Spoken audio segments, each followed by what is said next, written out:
तुम्ही प्रत्यक्षदर्शी होता या आंदोलनात सहभागी झाला, तुम्ही तिथे नेमकं काय पाहिलं? जेव्हा मी तिकडे पार्लमेंटकडे निघालो तर रस्त्यावर त्या लोकांनी जागोजागी बॅरिगेड्स लावले होते. बॅरिगेड्स लावल्यामुळे काय झालं की कोणीकडे जायचं ते कळत नव्हतं. त्यांनी आम्हाला जागोजागी पांगवून टाकलं. म्हणजे एकाच जर वेळी सगळे गेले असते तर प्रोटेस्ट व्यवस्थित झाला असता.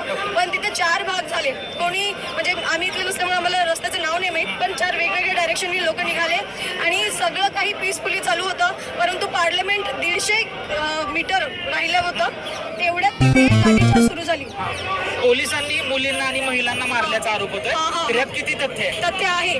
भरपूर महिला आहेत ज्यांचे ना कपडे फाटले आणि जे आता ती माणसं पोलीस होते कोण ते आम्ही नाही सांगू शकत, कारण त्यांच्यावर बॅच नव्हती.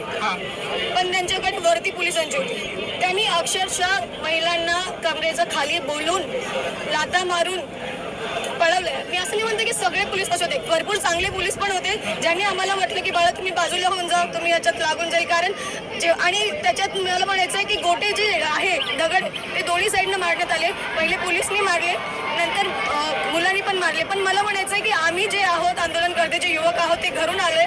माझी बॅग बघा तुम्ही, या बॅगमध्ये आम्ही दगड आणू शकतो का? एवढं वजन आम्ही आमच्या घरून आणू शकतो का? आमचे कपडे आम्हाला एक छत्री सुद्धा नाही आणू शकलो आम्ही. एवढ्या पावसात पूर्ण पावसात आम्ही बिना छत्रीचे होतो. त्याच्यात ते दगड जे मारले ते तुम्ही जे म्हणजे लोक जे आरोप करते की मुलांनी दगड आणले, तर मुलांनी दगड आणलेले नाहीये. आम्ही सकाळी बघितले की तुटलेले जे गाड्या होत्या, फुटलेले गाड्या, ते ऑलरेडी तिथे आणून ठेवण्यात आलेले होते. त्यामुळे माझं पूर्ण या गोष्टीचं असंच म्हणणं आहे की हे सगळं जे आहे ते कोणीतरी थर्ड पार्टीनं हा पूर्ण प्रोटेस्ट खराब करण्याचं नियोजन केलं होतं. त्याच्यामुळे प्रोटेस्ट चिघळलाय आणि प्रोटेस्ट चिघळल्यानंतर आता नेपाळचं जो झालं होतं ते सगळ्यांनी बघितलं, तर सगळ्यांना असं वाटलं, म्हणजे काही लोकांना असं वाटलं की आपण कितीपर्यंत सहन करायचं. नंतर विद्यार्थ्यांनी पण प्रतिकार केला, परंतु सुरुवात विद्यार्थ्यांनी केलेलं नाहीये हे तेवढंच खरं. जेव्हा आपण एखादा प्रोटेस्ट सुरू करतो